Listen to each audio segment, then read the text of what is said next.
आज की इस प्रेस वार्ता में जिला निर्वाचन पदाधिकारी सह जिला पदाधिकारी होने के नाते और एसपी साहब की तरफ से सभी प्रेस मीडिया बंधु का स्वागत है। आज की यह प्रेस ब्रीफिंग मुख्य निर्वाचन आयुक्त भारत निर्वाचन आयोग नई दिल्ली की प्रेस नोट संख्या ECI बटा PN बटा 23 बटा 2024 जो आज आप सभी लोगों ने मीडिया चैनल के माध्यम से सुनी और आप लोग को भी प्राप्त हुई, उसी के आलोक में की गई है। आज प्रेस नोट जारी कर दिया गया है। 18 सीवान लोकसभा एवं 19 महाराजगंज आंशिक 2 विधानसभा क्षेत्र 19 संसदीय महाराजगंज क्षेत्र में अपने जिले में पड़ते हैं के लिए छठा चरण में निर्वाचन कार्यक्रम घोषित किया गया है। तिथिवार कार्यक्रम जो हम लोग को प्राप्त हुआ है वह यह है। अधिसूचना जारी किए जाने की तिथि 29 अप्रैल 2024 है। नाम निर्देशन पत्र दाखिल किए जाने की अंतिम तिथि 6 मई है। नाम निर्देशन पत्र की समीक्षा स्क्रूटनी की तिथि 7 मई 2024 है। विड्रॉवल की तिथि 9 मई 2024 है। मतदान की तिथि 18 सीवान लोकसभा और 19 महाराजगंज लोकसभा दोनों 25 मई 2024 है। मतगणना की तिथि 4 जून 2024 है और निर्वाचन प्रक्रिया पूरी किए जाने की तिथि 6 जून 2024 है। लोकसभा आम निर्वाचन 2024 के लिए रिटर्निंग ऑफिसर के रूप में जिला निर्वाचन पदाधिकारी सह जिला पदाधिकारी सीवान नामित है और 19 महाराजगंज आंशिक और 19 संसदीय महाराजगंज लोकसभा क्षेत्र के लिए जिला निर्वाचन पदाधिकारी सह जिला पदाधिकारी सारण छपरा नामित है।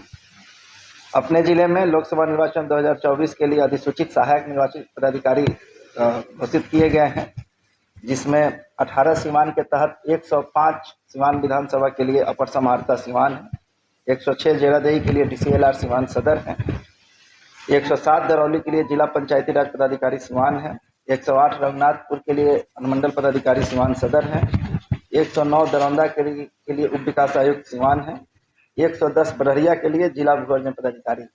इसके अतिरिक्त निर्वाचन संबंधित सभी कार्यों में सहयोग के लिए जिला परिवहन पदाधिकारी, जिला आपूर्ति पदाधिकारी और प्रभारी पदाधिकारी आपदा प्रबंधन को भी ARO के रूप में नामित किया गया है।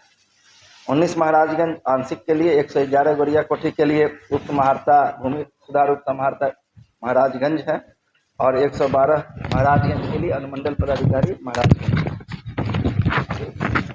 सीवान जिले में कुल मतदाताओं की संख्या पूर्व में भी हमने आप लोगों को बताया है 25,46,041 है, जिसमें पुरुष मतदाताओं की संख्या 13,24,036 है, महिला मतदाता की संख्या 12,21,947 है और अन्य मतदाताओं की संख्या 58 है।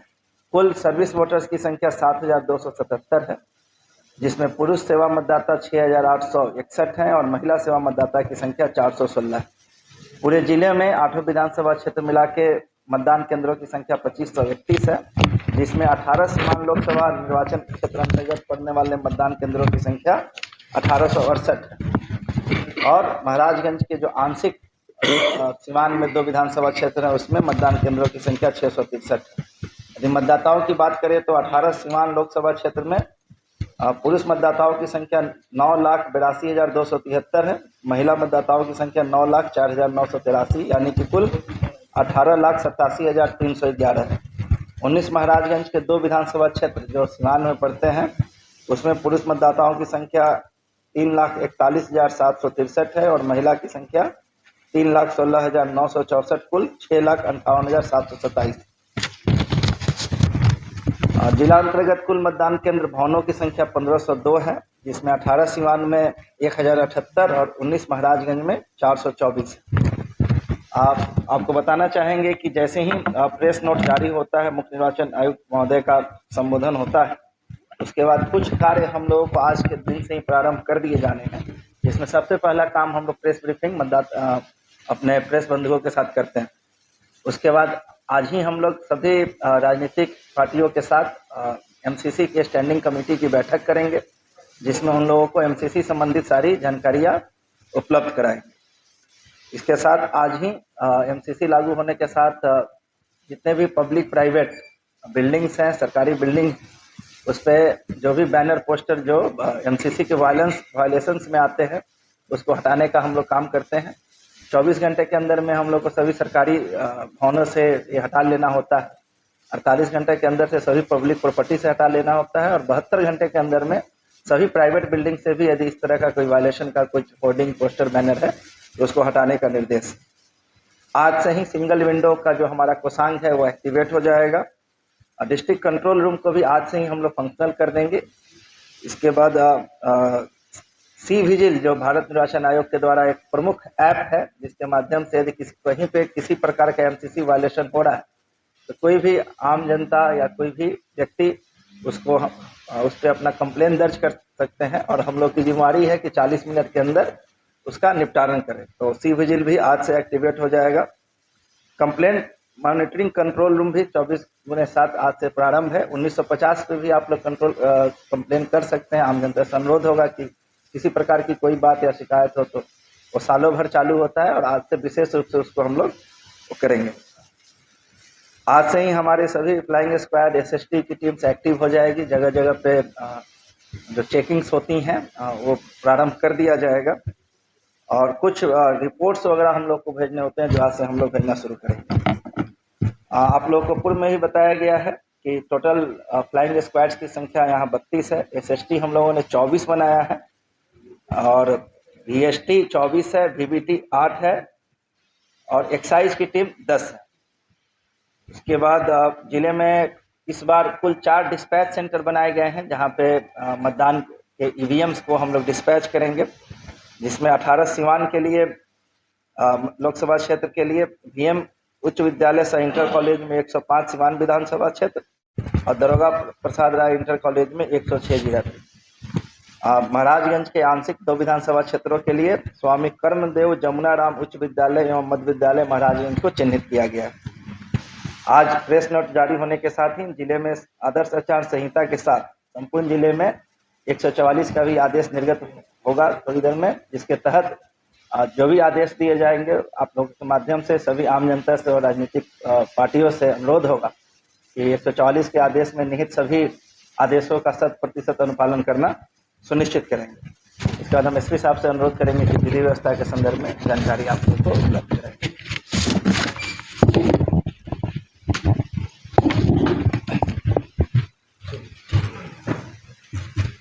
हमारे मीडिया के जितने भी साथी यहाँ पर उपस्थित हैं, एक बार पुनः सबका स्वागत है इस प्रेस कॉन्फ्रेंस में। और जैसा जिलाधिकारी महोदय ने स्पष्ट किया है, आज से एमसीसी लागू है और हम लोग पूरी तरह से तैयार हैं अब चुनाव में जाने के लिए।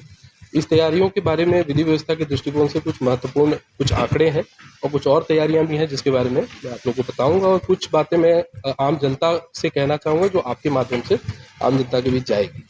तो निरोधात्मक कार्रवाई जो 107 एवं 116 की जो कार्रवाई होती है, जिसमें शांति भंग ना करने का जो है बंद पत्र भरवाया जाता है लोगों से, उसमें 2024 से 10,003 व्यक्तियों पर प्रस्ताव हैं। 100 से बंद पत्र भरवाए गए हैं ताकि किसी तरह से शांति भंग उनके द्वारा नहीं की जाएगी। बिहार ये कंट्रोल ऑफ क्राइम एक्ट के धारा 3 के तहत जिसमें जिला बदर की कार्रवाई की जाती है, उसमें अब तक कुल 74 मामले जिलाधिकारी के न्यायालय में भेजे जा चुके हैं और उन सभी पे सुनवाई त्वरित गति से चल रही है। बहुत जल्दी उसमें आदेश निर्गत हो जाएंगे और जो ऐसे व्यक्ति हैं, असामाजिक तत्व हैं, जिनके रहने से चुनाव प्रक्रिया में बाधा उत्पन्न हो सकती है, उनको जिला बदर कर दिया जाएगा। सीसीए 12 की जो ज्यादा कड़ा प्रावधान, उसके लिए अभी तक हमने कोई प्रस्ताव समर्पित नहीं किए हैं, लेकिन 5 व्यक्ति हैं जिनको हमने चिन्हित किए हैं, क्लोज नहीं करेंगे। ऐसे 5 कारागार में संसीमित व्यक्ति हैं जिन पर हम लोग सीसीए 12 का प्रस्ताव भी भेजेंगे। इसके अलावा कुछ जो आंकड़े हमारी अवैध अग्नियास्त्रों की और कारतूसों की जब्ती से संबंधित है, तो 1 अक्टूबर 2023 से सिवान जिला अंतर्गत 104 अवैध जब्त हुए हैं, 154 खोखे कार्ट्रिजेस जब्त हुए हैं और बॉम्ब्स, जिसे कंट्री बॉम्ब्स बोलते हैं या आम भाषा में सुतली बम बोलते हैं, तो लगभग 10 जो है बरामद हुए हैं।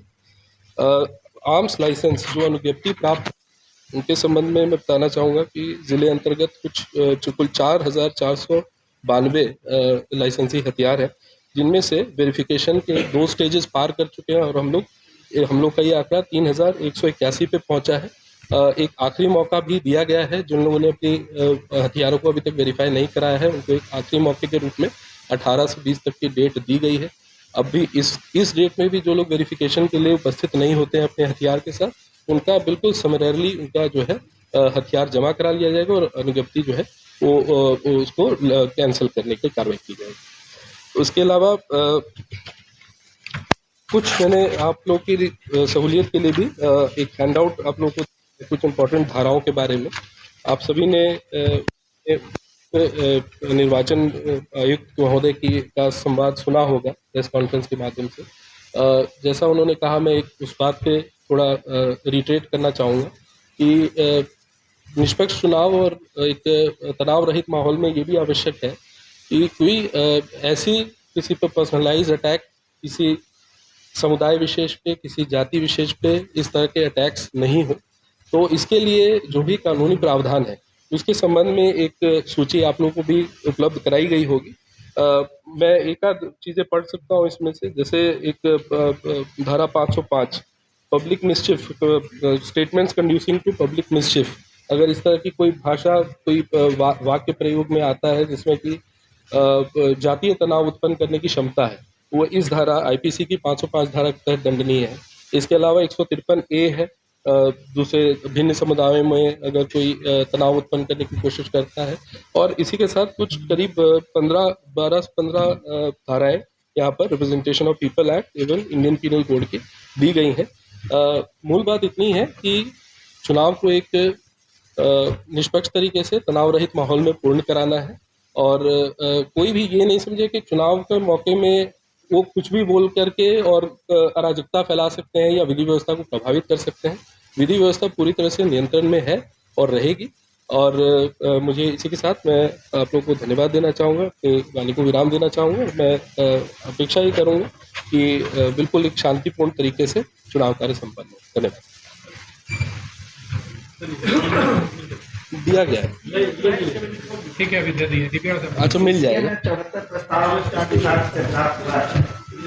हम लोगों ने आदेश कर दिया और डेली बेसिस पे हम लोग अब सोमवार को रिपोर्ट करेंगे और जो भी वैसे व्यक्ति जो चुनाव को प्रभावित कर सकते हैं निश्चित रूप से उनको हम लोग पूरे चुनाव अवधि के लिए जिले से बाहर करेंगे। इसके अलावा आप लोगों ने जैसे एसपी साहब ने बताया कि आपने निर्वाचन आयुक्त महोदय को सुना है और मुख्य निर्वाचित अधिकारी बिहार के द्वारा भी लगातार हम लोग को इंस्ट्रक्शन प्राप्त हो रहे हैं। मैं भी एसपी साहब की बात दोहराना चाहूँगा कि हम लोगों की प्रशासन की प्रमुख जिम्मेवारी है कि चुनाव निष्पक्ष शांतिपूर्वक ढंग से, बिना किसी अराजकता का, बिना किसी वायलेंस का और सबको समान मौका देते हुए कराएं। और इसके लिए हम लोग पूरी तरह प्रतिबद्ध हैं। हमारे सभी किसान एक्टिव हो चुके हैं, हमारे सारे पदाधिकारी जिला स्तर से पंचायत स्तर तक के। इसके लिए ट्रेनिंग सबकी एक बार दी जा चुकी है अलग अलग कार्यों के लिए और हम लोग निश्चित रूप से आपके माध्यम से सीमांत की सभी जनता को भरोसा दिलाते हैं कि आपके सहयोग से, जनता के सहयोग से शांतिपूर्ण, निष्पक्ष, भयमुक्त चुनाव होगा। धन्यवाद।